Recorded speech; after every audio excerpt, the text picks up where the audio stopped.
Claramente hemos venido a dictaminar. No hemos venido a otra cosa, salvo que una cantidad importante de diputados aquí tenga que explicar, no al resto, a los que sí estamos dispuestos a dictaminar, a los docentes que están en la ruta en Misiones, a las y los docentes que están aquí en la puerta, a los docentes que están en las aulas, sosteniendo lo que el propio gobierno nacional y los gobiernos provinciales no sostienen, que es la educación pública. Venimos insistiendo desde que comenzó el año en la necesidad de darle una continuidad al Fondo de Incentivo Docente, de incluirlo además en el temario de esta comisión, tema al cual se han negado sistemáticamente. Y como suele pasar, cuando un tema no se aborda, no se lo incluye en un temario y demás, bueno, viene de la manera más brutal, que es que vamos derecho al dictamen. Y esto es lo que debería ocurrir hoy. Es tan serio lo que está pasando con la educación pública en nuestro país que el jueves tuvimos que dictaminar por el aumento del presupuesto de las universidades y hoy debemos dictaminar sobre el aumento del FONID, pero no solo el aumento del Fondo de Incentivo Docente. También tiene que ver con sostener la garantía del Fondo de Sustentabilidad, del Fondo Compensador. También tiene que ver con reclamar las transferencias para infraestructura educativa y comedores escolares. También tiene que ver, y eso lo vamos a plantear en nuestro dictamen, como lo dice nuestro proyecto, en poder transformar este fondo de incentivo en un fondo que sea permanente, que sea remunerativo para que tengan acceso los jubilados y jubiladas, y para que también podamos establecer un principio de salario mínimo para el cargo testigo de las distintas jurisdicciones, que pueda justamente poner una orientación a lo que tienen que debatir las paritarias y debería debatir la paritaria nacional. Todos temas que este gobierno ha anulado. Hoy, ¿saben cuál es el salario mínimo docente fijado a nivel nacional? 250.000 pesos para los docentes. ¿Y qué es lo que ocurre? Que no es que este salario no lo cobra nadie. Este es el salario que cobran en Misiones, por ejemplo.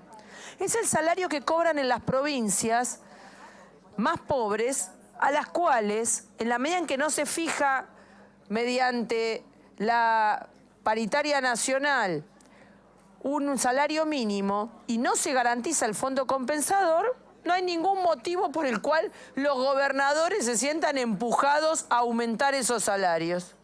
Por eso ocurre lo que ya está empezando a pasar y que venimos advirtiendo, el estallido de diversas crisis provinciales. Y ahí tienen Misiones. Misiones es la expresión de que lamerle los zapatos el gobernador al gobierno de Milei no le resuelve ningún problema local porque tiene la provincia estallada. Y estallada con todos los estatales literalmente ocupando rutas, calles, haciendo asambleas, llevando adelante medidas de fuerza, a los cuales se suman los yerbateros y demás. Entonces, este es el preanuncio, y lo digo sobre todo dirigido a los diputados que hablan o representan algunas provincias. El preanuncio es lo que va a empezar a pasar en muchas otras provincias, como ya ocurrió al inicio de año en Tucumán, y como va a seguir ocurriendo en otras, porque el cuadro general de la docencia en materia salarial, como del resto de los trabajadores, es cada vez más explosivo. Por eso quiero decir también que el jueves pasado, cuando dictaminamos por el aumento integral del presupuesto universitario, planteando que sin salario tampoco hay universidad y sin becas tampoco hay universidad, se hizo en el marco de un paro general de la educación que tiene pocos antecedentes. Todos los gremios universitarios, todos los gremios docentes nacionales, parando en un paro que fue muy importante. Entonces, el problema que acá se está abordando tiene que ver justamente con el sostenimiento real de la educación pública.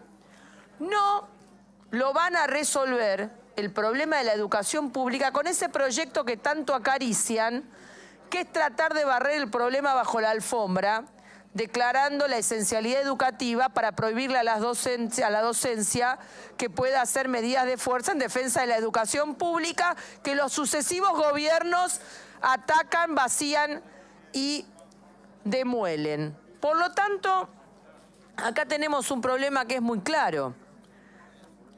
La Cámara, luego de todas las dilaciones para que este tema no se trate, ha emplazado a este plenario de comisiones para que se dictamine.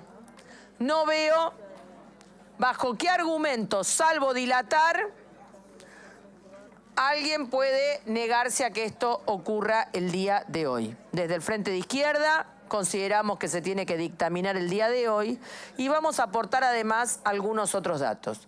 El primero, se aludió a la cuestión presupuestaria y la magnitud del importe, es que aquí el secretario Torrendel, cuando vino, respondió que él tenía en su cartera el dinero de la partida presupuestaria de un presupuesto prorrogado correspondiente al FONIT. O sea que para arrancar está perfectamente el fondo de incentivo.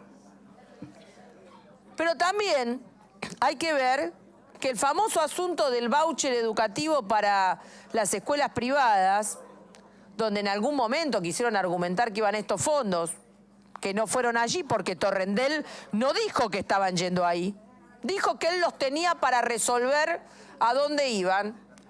Ha resultado un fiasco para la mayoría de las familias que esperaban con ansias ese voucher, porque el voucher tiene un tope de 21.000 pesos. Y las familias, en muchos casos, pensaron que efectivamente les iban a solventar la mitad de la cuota, cosa que por supuesto no ocurrió.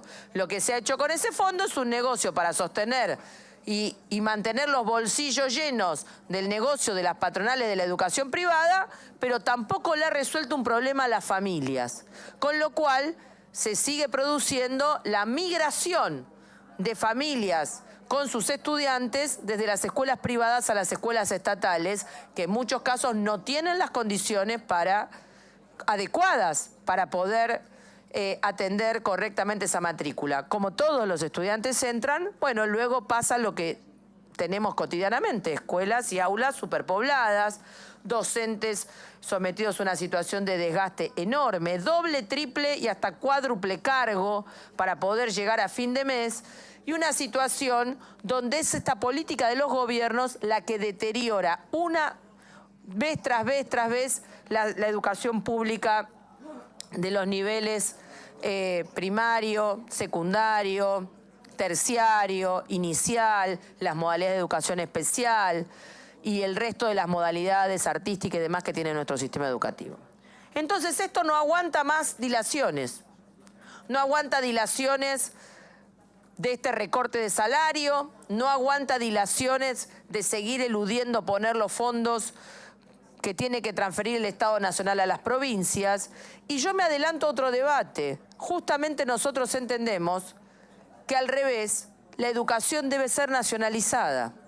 ¿Por qué? Porque es justamente en el presupuesto nacional donde están los fondos reales para sostener y garantizarle a todos los estudiantes del país una educación como se merecen, de calidad, de formación científica, crítica, integral, que realmente garantice que desde el norte hasta el sur, del este al oeste de nuestro país, todos los estudiantes tengan acceso al mismo nivel de calidad educativo y no se vayan cayendo al pozo una provincia tras otra, como venimos acostumbrados que ocurra en las últimas décadas. En ese sentido, nosotros vamos a insistir en la necesidad de la defensa del salario de la docencia, en que este fondo se tiene que convertir en permanente y remunerativo, en que también hay que avanzar en fijar que se ratifiquen todas las transferencias que el gobierno nacional tiene que hacer y está obligado a hacer para infraestructura, comedores y programas socioeducativos, y que en ese punto no se admiten más dilaciones. Y hago un pronóstico. Si el gobierno de Milei y La Libertad Avanza, y todo lo que lo están sosteniendo, porque solo no se sostiene, me refiero al PRO, me refiero a los que le sostienen las maniobras, siguen dilatando, darle satisfacción a necesidades urgentes, como el aumento de las jubilaciones, ponerle un freno a los despidos, aumentar de verdad el presupuesto universitario y los salarios y las becas, reponer el FONID y dar respuesta al conjunto de estos reclamos, va a seguir el deterioro y el desgaste de un gobierno que, como se vio el otro día en Córdoba, no tuvo ni pacto de mayo ni una concurrencia masiva, mientras sí aquí, frente al Congreso, un conjunto de sindicatos combativos, asambleas populares, el Frente de Izquierda y un montón de otras organizaciones realizábamos un encuentro nacional de trabajadores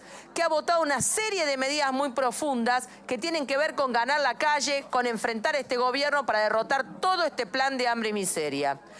Y como la situación se va agudizando cada vez más, si no atienden los reclamos en los momentos en los que se están haciendo, claramente no solo la situación se va a agudizar, sino que van a tener que luego enfrentar situaciones mucho mayores, porque cuando la población trabajadora, el pueblo se pone en marcha, no hay quien lo frene con maniobras. Ya han tenido una movilización de 1 millón de personas, ya han tenido varios paros generales de la docencia y varios paros generales y movilizaciones, ya ha habido movilizaciones piqueteras, ya ha habido cantidad de acciones directas, y en este sentido cierro diciendo que no van a lograr sacar de la calle al pueblo que lucha contra el ajuste, contra la pobreza y contra la miseria que es cada vez más creciente, y no lo van a lograr con denuncias judiciales truchas contra el movimiento piquetero. Acá tienen que atender qué hacen con los millones de kilos de comida escondidos en un depósito, tienen que atender qué hacen con los miles de litros de leche que se guardan los legisladores del gobierno, y tienen que responder cómo siguen deteriorando la educación. El pueblo, la población trabajadora, la juventud, los estudiantes, la docencia, va a dar cuenta de este gobierno porque claramente se está agotando el tiempo. Muchas gracias.